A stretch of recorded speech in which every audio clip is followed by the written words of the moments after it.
Let's talk self-portraits. A self-portrait is any photo you take of yourself, right? Or any drawing or painting you create of yourself, I guess. From the casual one you take of yourself to a more formal self-portrait to a more artistic approach where you might reveal a little bit about yourself in the image.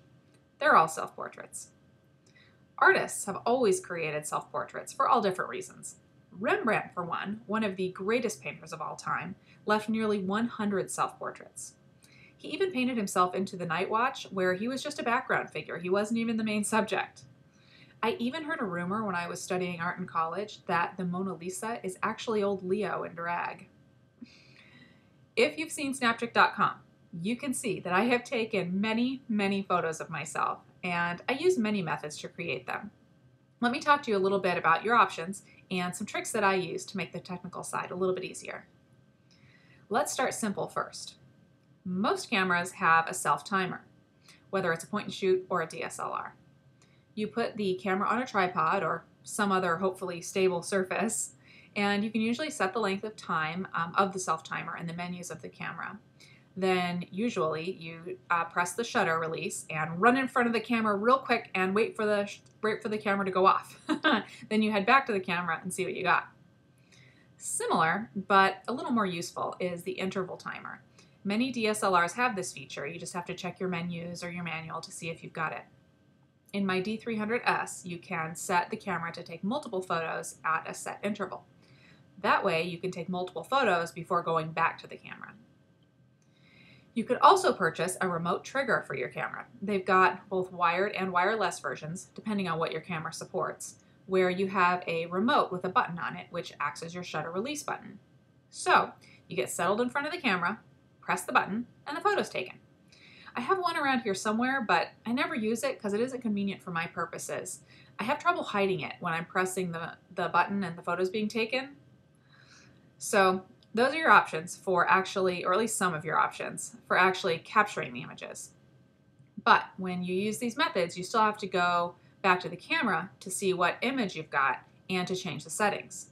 There are a few ways around that though.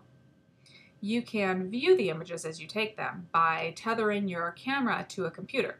There are a great number of software applications that will help you do that. But of course, you have to be near a computer to do that.